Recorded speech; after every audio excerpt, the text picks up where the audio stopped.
할렐루야. 아멘. 잠깐 물 좀 마시고 시작하겠습니다. 여러분, 오늘도 이 귀한 자리에 잘 오셨습니다. 우리 학생들도 저를 보세요. 저 보이게 앉아요. 다니엘 얼굴이 좀 안 보이는데, 다니엘 잘 보여요. 그래요.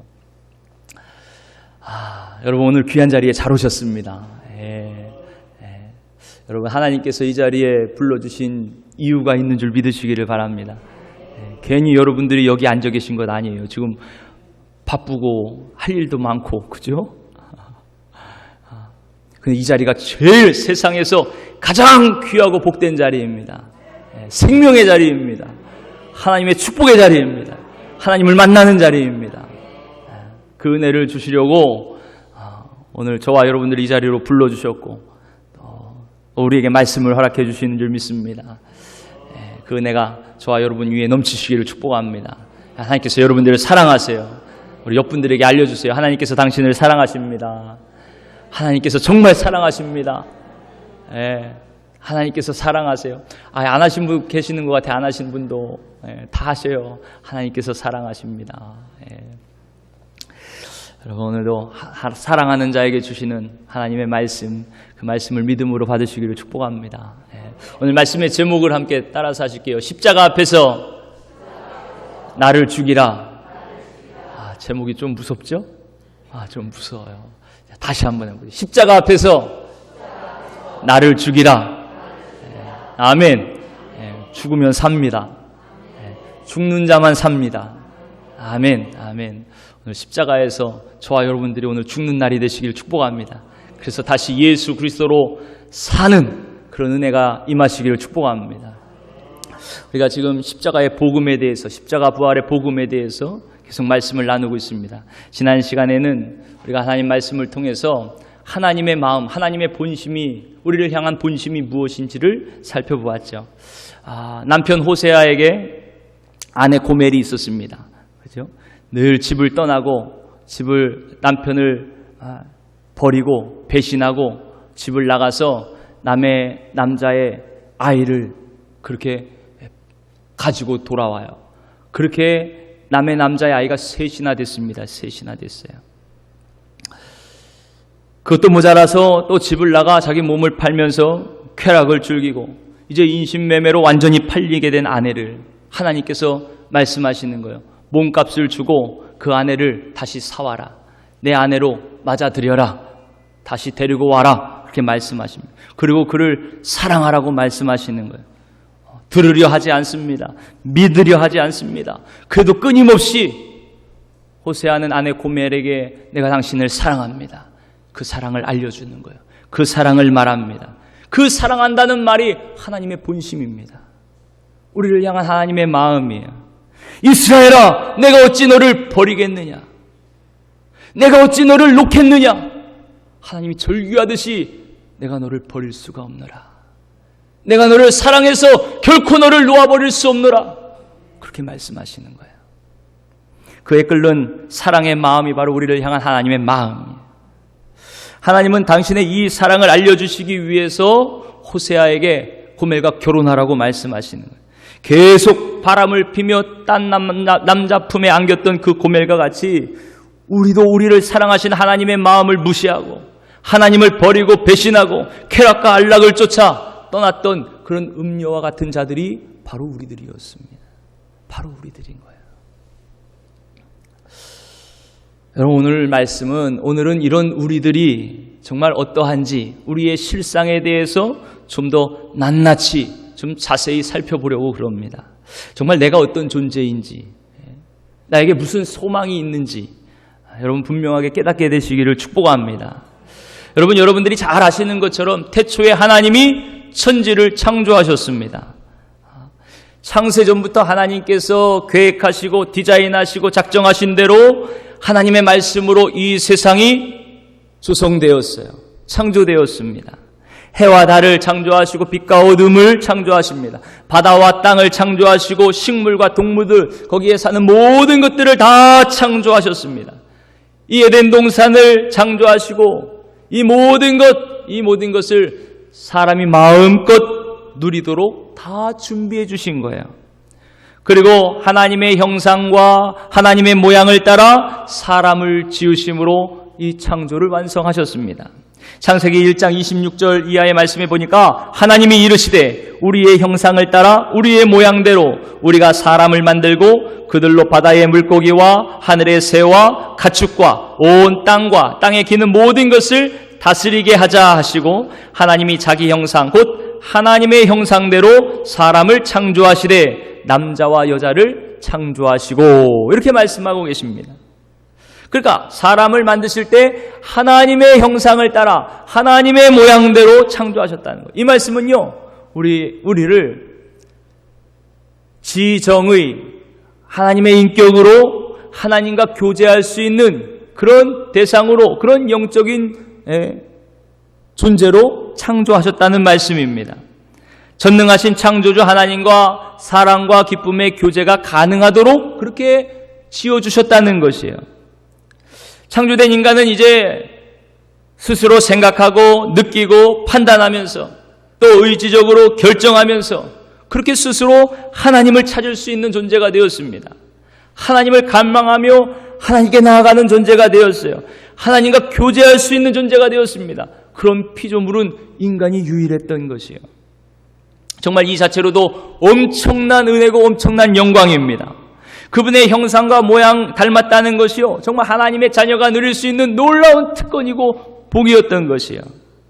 이런 사람을 지으신 하나님은요, 그 사람을 보시고 심히 좋다 그렇게 기뻐하셨습니다. 여러분 옆분들을 보시고 한번 말씀해 주세요. 우와, 너무 좋습니다. 보기에 너무 아름답습니다. 이게 하나님께서 처음 지으신 사람의 모습이에요. 너무나 좋은 거예요. 너무나 좋아요. 아마 천국에서는 큰 잔치가 베풀어졌을 것입니다. 하나님을 찬송하고 하나님과 교제할 인간이 지음을 받은 거예요. 게다가 이 땅에서 생육하고 번성하며 땅을 정복하고 땅에 충만하라, 그런 복을 주셨어요. 28절 말씀에 하나님이 그들에게 복을 주시며 하나님이 그들에게 이르시되 생육하고 번성하여 땅에 충만하라, 땅을 정복하라, 바다의 물고기와 하늘의 새와 땅에 움직이는 모든 생물을 다스리라 하시니라. 아멘. 아멘. 이렇게 이 땅을 다스리고 정복할 그럴 사명, 그런 직임을 주셨습니다. 이게 바로 하나님의 대리 통치자가 되게 하시는 거예요. 이 땅에서 하나님의 통치를 위임받은 자가 되게 하신 것입니다. 그걸 가능하도록 지혜를 주십니다. 통찰력을 주십니다. 그런 권위를 부여해 주십니다. 이제는 전 인격적인 모든 영역에서 하나님과 교제하면서 기쁨과 보람과 만족을 누리며 나누며 하나님 닮은 삶을 사는 것이요, 또 이 땅에 하나님의 뜻을 이루며 사는 것입니다. 다스리며 통치하며 사는 것입니다. 정말 하나도 부족할 것이 없는 하나님의 은혜와 영광과 축복이 넘치는 그런 복덩어리가 바로 아담과 하와, 하나님께서 처음 지으신 사람이었던 거예요. 정말 존재하는 자체로도 너무나 영광스럽습니다. 너무나 좋고 아름답습니다. 그에게는 수치가 없습니다. 부끄러움이 없습니다. 두려움도 없습니다. 염려도 없습니다. 걱정도 없습니다. 슬픔도 없습니다. 불안도 없습니다. 여러분 어떠세요? 여러분도 없으십니까? 지혜가 충만합니다. 하나님의 권세로 이 땅을 다스립니다. 지혜로 다스립니다. 그게 처음 인간이었어요. 하나님이 처음 만드신 인간이었습니다. 그러나 안타깝게도 이 기쁨이 오래가지 못해요. 이 영광이 오래가지 못합니다.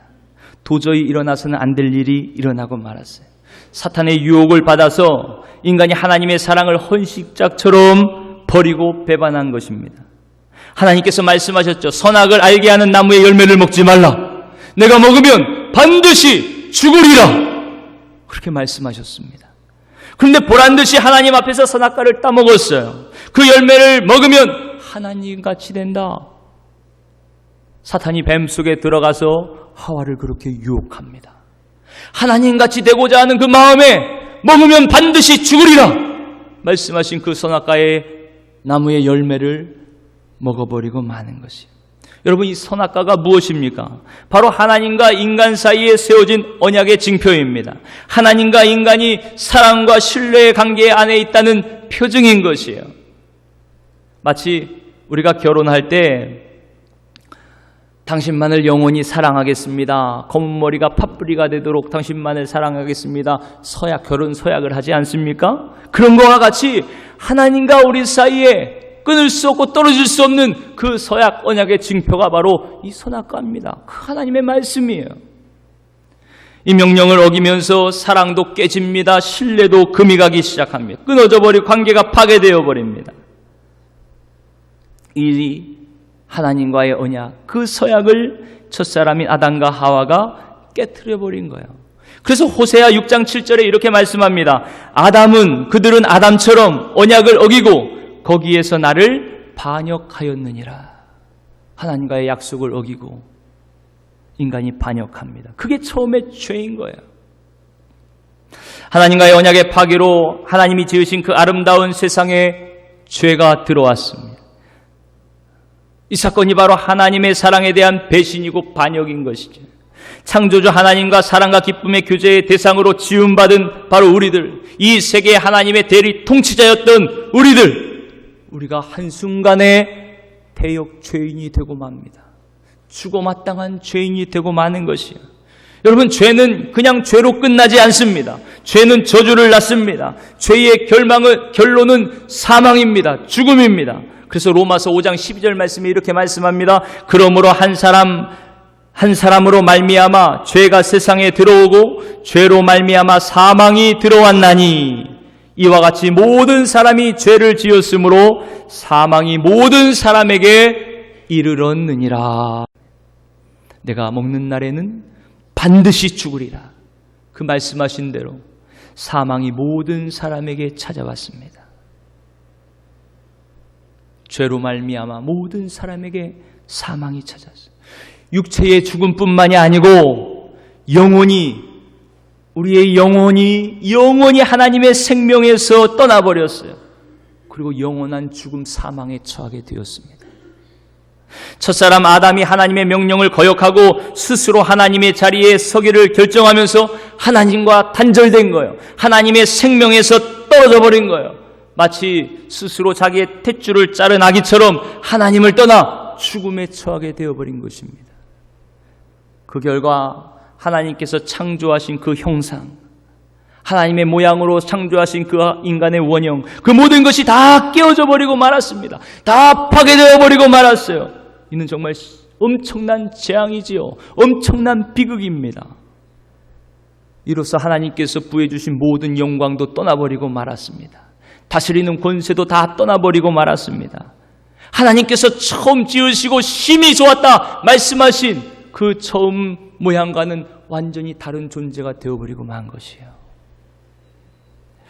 이제 타락한 인간은 스스로는 결코 하나님을 알 수가 없습니다. 하나님을 찾을 수도 없습니다. 하나님께 나아갈 수도 없어요. 그렇게 완전히 타락해버리고 말았습니다. 그렇게 완전히 부패해버리고 말았습니다. 스스로 하나님께 나아가 생명을 얻을 수 있는 능력을 완전히 잃어버리고 만 것이에요. 이것이 죄로 타락한 인간의 모습입니다. 여러분, 어떻게 이럴 수가 있습니까? 하나님의 영광을 누리며 사는 그 복덩어리가 이제는 영원한 지옥의 사망, 그 형벌에 놓인 구제불능의 존재가 되어버리고 만 것이에요. 여러분, 어떻게 하면 좋습니까? 이 영원한 사망에서 어떻게 건짐을 받을까요? 잃어버린 하나님의 형상을 어떻게 회복할 수가 있을까요? 여러분, 이 물음의 답을 찾기 전에 좀 더 이 상황을 살펴봐야 됩니다. 아직도 의문점이 우리에게 남아요. 여러분, 하나님께서는 선악과를 먹으면 반드시 죽으리라 말씀하셨는데요.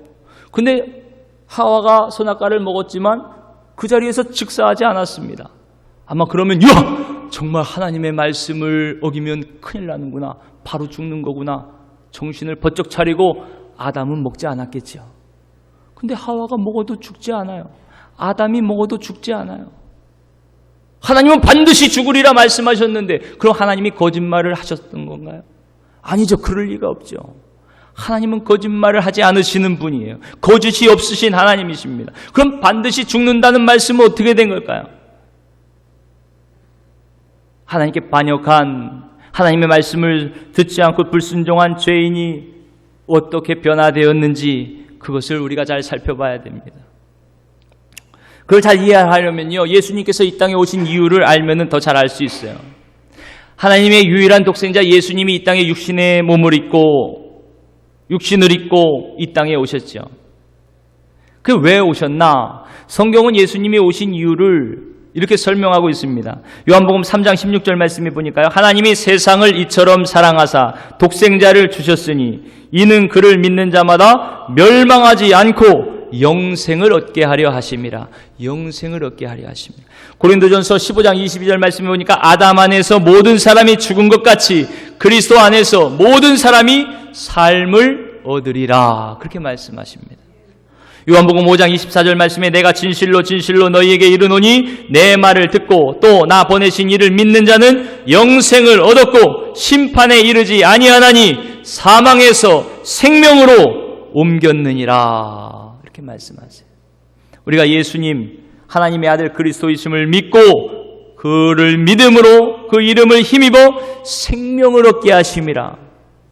이 성경 말씀을 보면요, 한결같이 예수님께서 이 땅에 오신 이유가 생명을 주시기 위해서예요.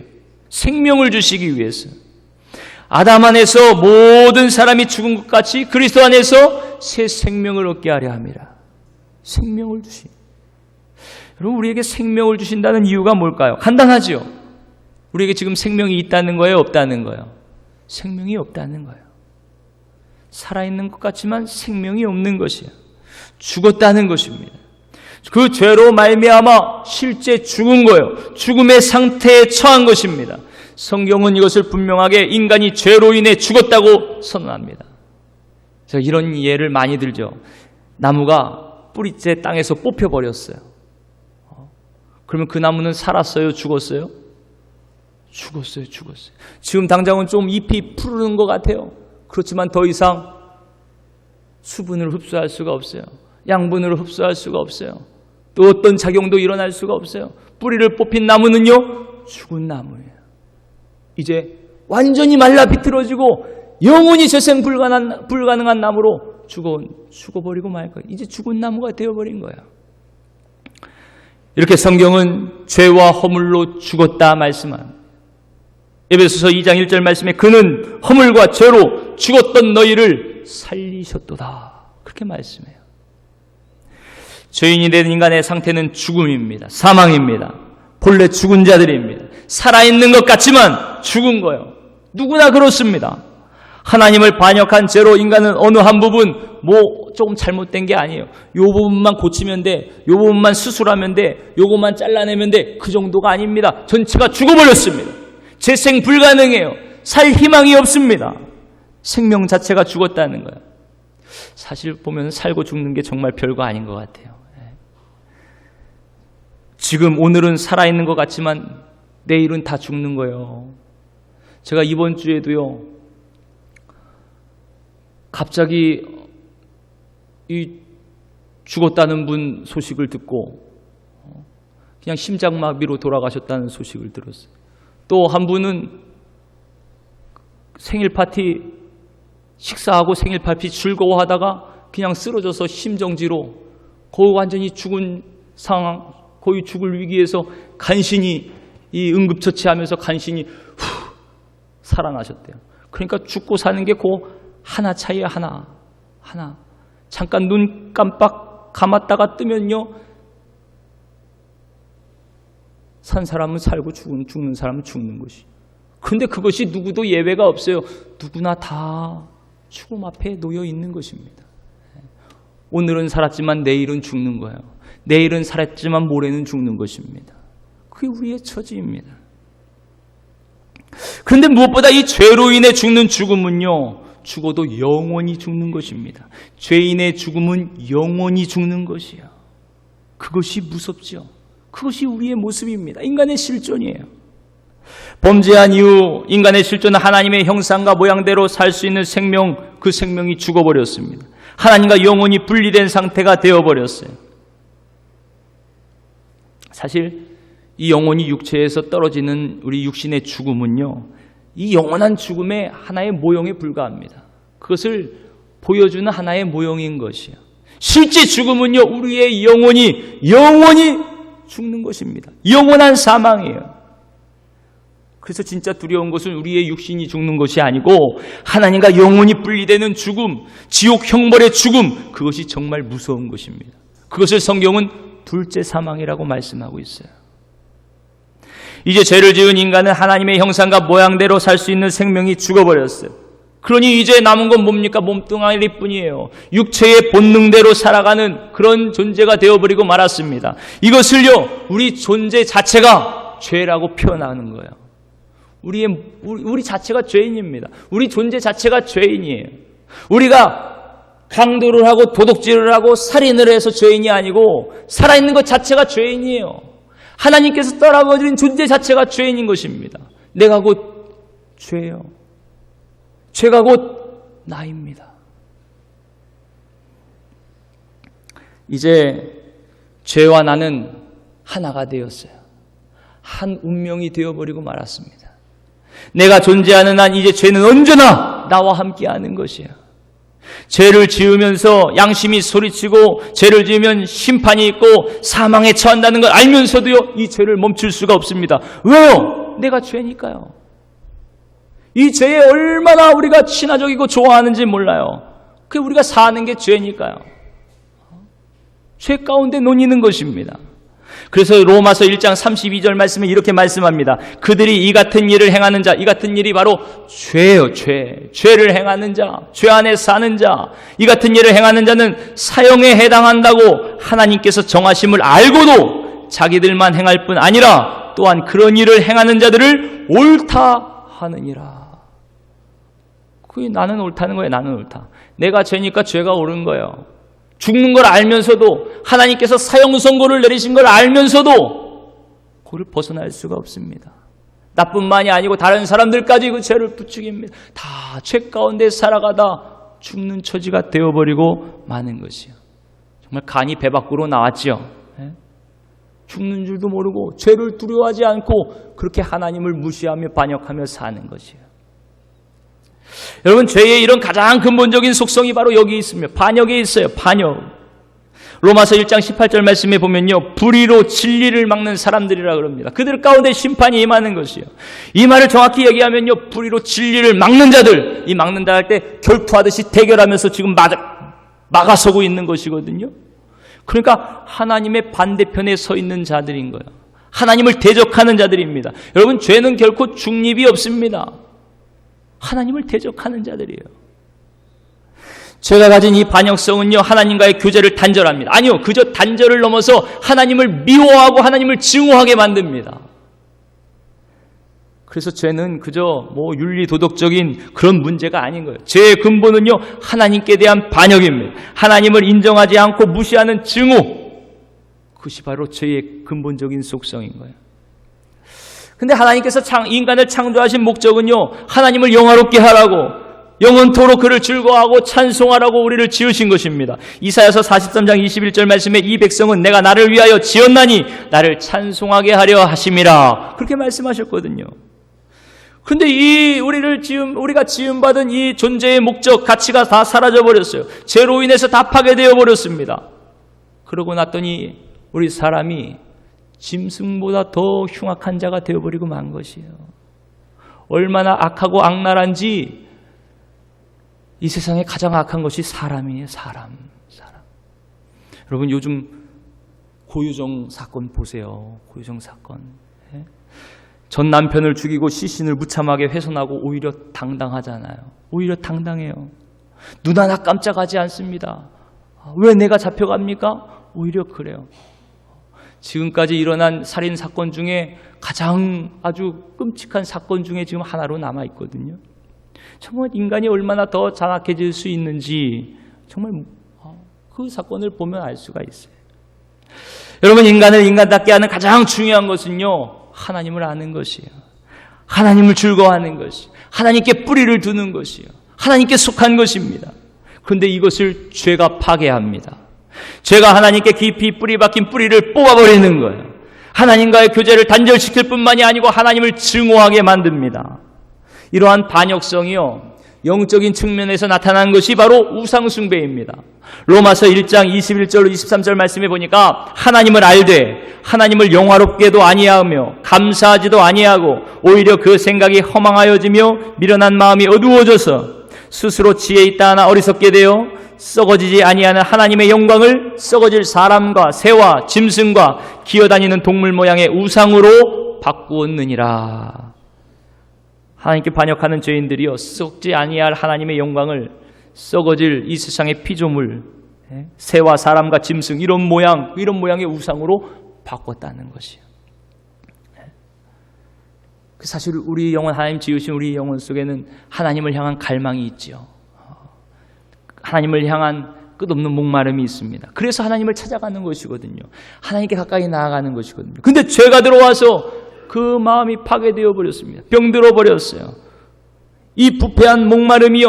그러니까 하나님을 향하지 않고 땅을 향합니다. 땅의 지체를 향합니다. 병들고 거짓된 자아를 향합니다. 이 나를 더 사랑합니다. 더 추하게 만듭니다. 이 거짓된 자아에 대한 사랑과 탐욕이 그래서 우상숭배가 되는 것이요. 그러므로 땅에 있는 지체를 죽이라. 곧 음란과 부정과 사욕과 악한 정욕과 탐심이니 탐심은 우상숭배니라. 그렇게 골로새서에 말씀합니다. 죄로 타락한 인간의 마음은요, 이제 우상을 제조하는 공장이 되어버렸어요. 보이는 수많은 우상의 출발은요, 그 타락한 우리 마음 속에 있는 것이에요. 나의 욕망, 병든 나를 사랑하고 추구하는 거기에서 우상숭배가 시작되는 것입니다. 죄로 인해 병들고 거짓된 자아가 사탄의 유혹과 부추김에 넘어가서 결국 우상숭배로 나타나는 것이에요. 또 하나님께 대한 반역은요, 도덕적으로 성적인 타락으로 나타납니다. 하나님께서는 사람을 성적인 존재로 지으셨죠. 생육하고 번성하여 땅에 충만하라고 복을 주셨습니다. 그리고 사람을 남자와 여자로 창조하시고 둘이 하나가 되라고 말씀하셨어요.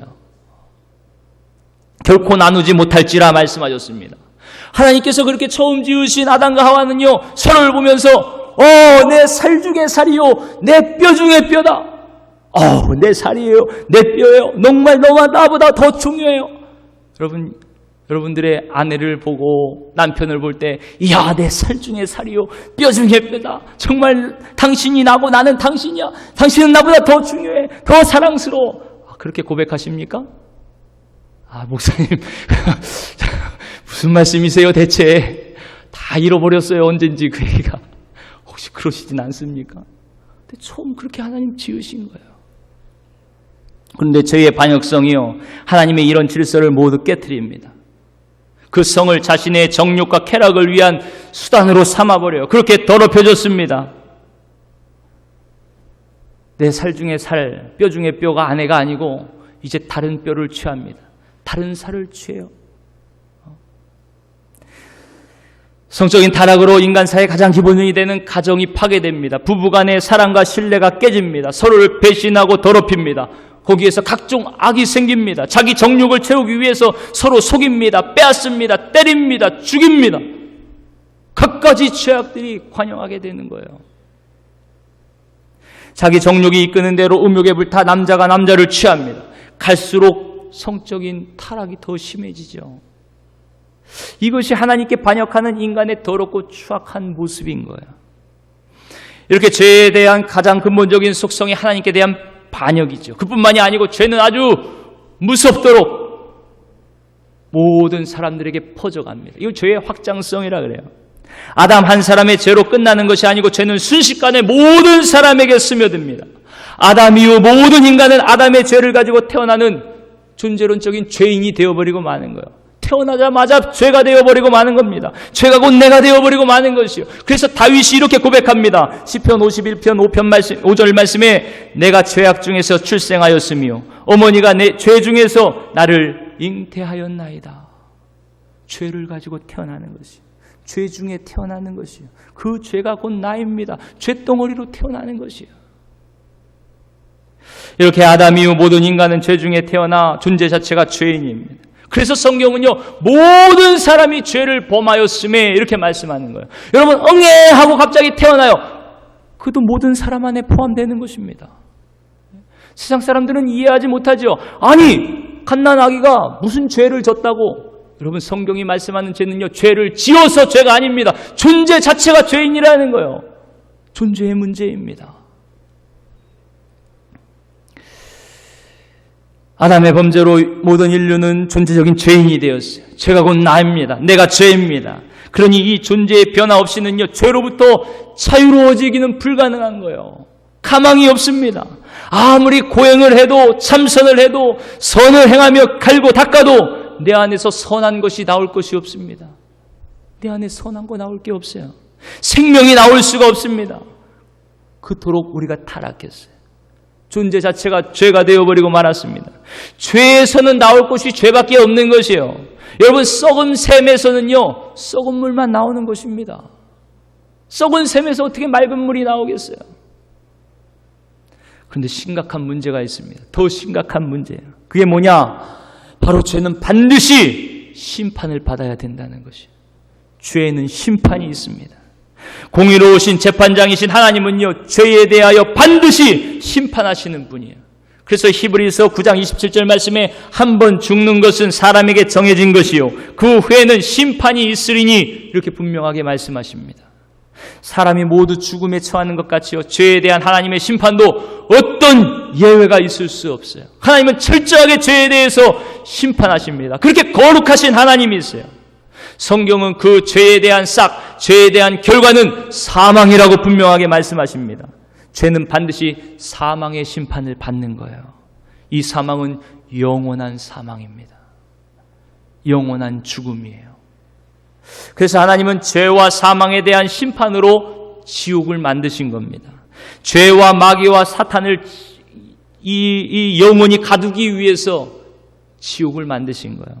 계시록 20장 10절 말씀해 보니까 또 그들을 미혹하는 마귀가 불과 유황못에 던져지니 거기는 그 짐승과 거짓 선지자도 있어 세세토록 밤낮 괴로움을 받으리라. 사망과 음부도 불못에 던져지니 이것은 둘째 사망 곧 불못이라. 성경은 그렇게 말씀합니다. 공평하시고 정의로우신 하나님이요, 마귀와 죄와 사망을 던져놓을 지옥을 만드신 거예요. 정말 하나님께서 오죽하면 그 지옥을 만드셨을까요? 그만큼 죄는요, 정말 악랄하고 무서운 것입니다. 이런 죄의 속성이 바로 영속성. 죄는 영원히 끊임없습니다. 공소시효가 없습니다. 사탄에게서 비롯된 죄가 이 아담의 반역으로 이 세상에 들어왔죠. 그 죄가 영원합니다. 영원해요. 그래서 죄에 대한 심판도 영원한 것이에요. 영원한 죄를 심판하는 지옥의 형벌도 영원한 것입니다. 그래서 지옥불이 영원한 것이에요. 영원한 심판입니다. 이게 정말 무서운 거죠. 죄가 끝이 있다면 그에 대한 심판도 끝날 겁니다. 언젠가는 끝날 거란 소망이 그래도 있을 거예요. 그런데 죄에 대한 심판은요, 정말 솜털만큼, 아니요, 먼지만큼도 소망이 없는 거예요. 영원한 심판입니다. 영원한 죽음입니다. 왜요? 아무리 시간이 가도 그 죄는 사라지지 않기 때문에 그래요. 그 죄는 약화되지 않기 때문에 그렇습니다. 이 영원한 죄와 사탄을 위하여 준비된 지옥불도 그래서 영원히 타오르는 것이에요. 여러분, 어떻게 합니까? 그 누구도 이런 죄를 가지고는요, 절대 천국에 들어갈 수가 없는 것이.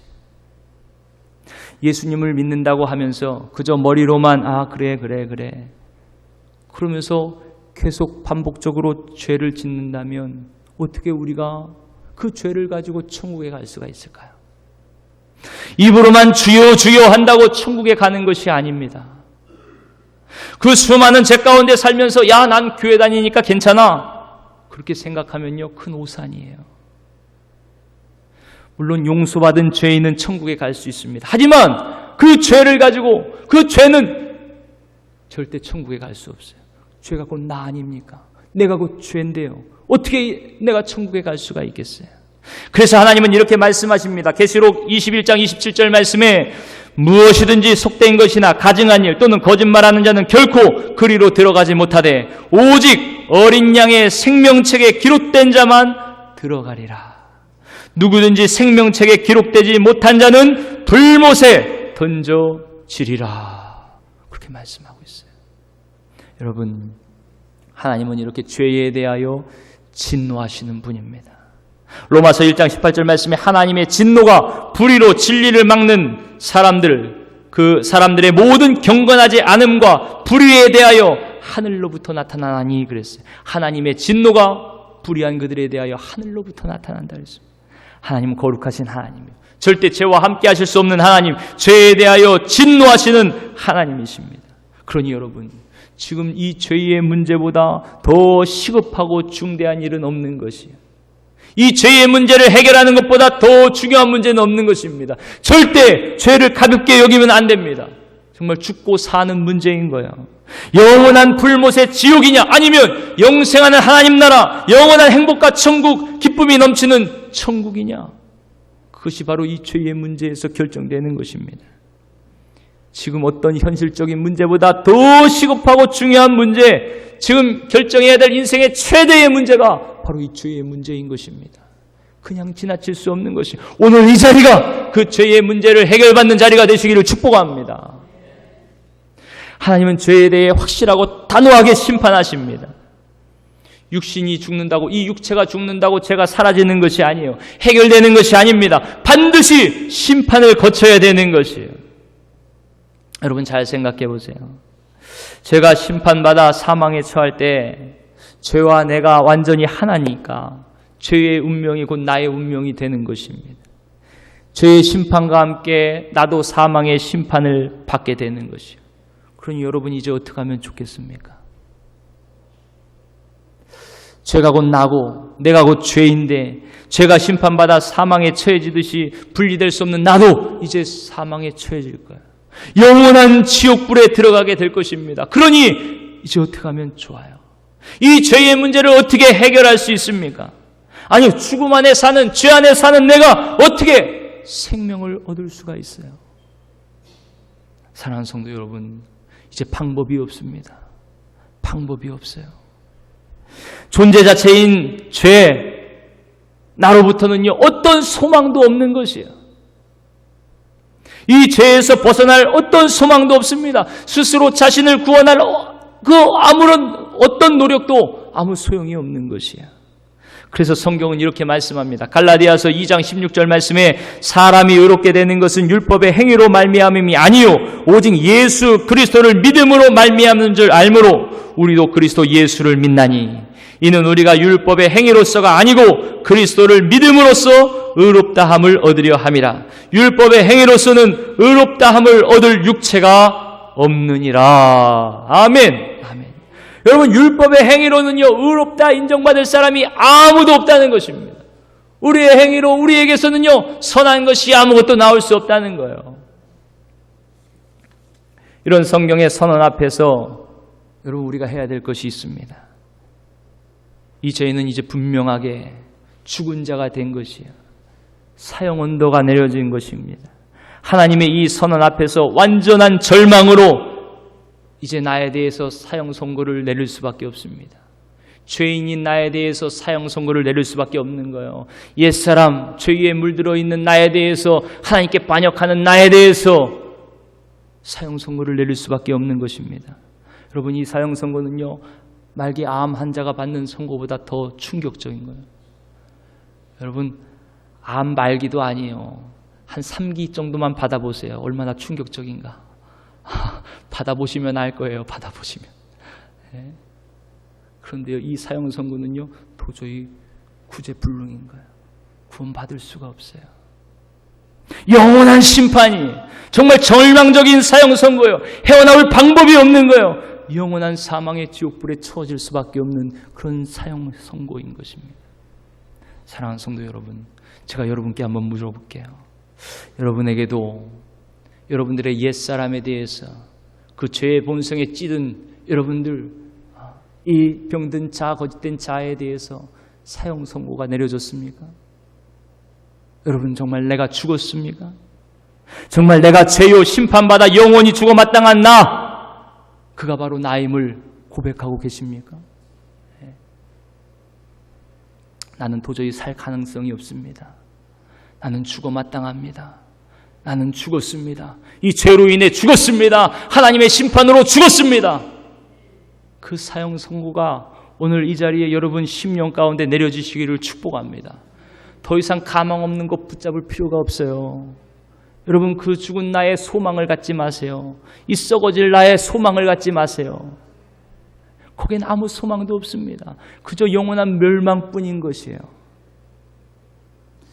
죄인인 나에 대한 사형 선고가 여러분 내려질 때, 그 선고가 실제로 내가 될 때, 그곳에서 우리는 예수님의 십자가를 바라볼 수 있는 것이에요. 비로소 예수님의 십자가가 내 앞에 다가오는 것입니다. 오직 그곳에만 소망이 있어요. 그 십자가에서 예수님이 죽으셨죠. 죄가 없으신 예수님이 죽으셨습니다. 아니요, 예수님 혼자 죽으신 것이 아니고 그 십자가에서 죄된 내가 죽었습니다. 옛사람인 내가 죽었어요. 사망에 처한 내가 죽었습니다. 영원한 심판받을 내가 죽은 것이에요. 예수님과 함께 나의 옛사람 병들고 거짓된 자아가 죽었습니다. 존재 자체인 내가 예수님과 함께 죽은 줄 믿으시기를 축복합니다. 우리 다 같이 오늘 본문 말씀 4절 말씀을 함께 읽겠습니다. 시작. 그러므로 우리가 그의 죽으심과 합하여 세례를 받음으로 그와 함께 장사되었나니 이는 아버지의 영광으로 말미암아 그리스도를 죽은 자 가운데서 살리심과 같이 우리로 또한 새 생명 가운데서 행하게 하려 함이라. 아멘. 여러분, 그래서 구원의 방법은 오직 하나입니다. 죄인인 내가, 옛사람인 내가 십자가에서 예수님과 함께 죽는 것뿐이에요. 바꾸려고 해서 바꿔지는 것이 아니에요. 다시 완전히 죽고 새롭게 십자가에서 예수 생명으로 주님과 함께 다시 사는 방법밖에 없는 것입니다. 예수 부활의 생명으로 다시 주님과 함께 죽고 주님과 함께 사는 것뿐이에요. 우리 다 같이 8절 9절 말씀을 읽겠습니다. 시작. 만일 우리가 그리스도와 함께 죽었으면 또한 그와 함께 살 줄을 믿노니 이는 그리스도께서 죽은 자 가운데서 살아나셨음에 다시 죽지 아니하시고 사망이 다시 그를 주장하지 못할 줄을 알미로라. 아멘. 주님과 함께 죽은 자만 주님과 함께 다시 사는 것입니다. 주님과 함께 다시 산 자만 사망이 다시 그를 사로잡지 못하는 것이야. 그에게는 이제 사망이 없습니다. 영원한 생명이 있습니다. 부활 생명이 있습니다. 천국이 그의 것입니다. 할렐루야. 사랑하는 성도 여러분, 시간 눈을 감고 마음으로 주님이 달려 죽으신 십자가를 한번 바라보세요. 주님의 십자가, 그 십자가에 달리신 피 흘리시는 예수님을 한번 바라보세요. 그 십자가에 죽으신 예수님의 죽음, 그 고통 가운데, 그 어마어마한 절규 가운데 죽으시는 그 죽음이 바로 죄인된 내가 죽는 것이에요. 나의 죽음입니다.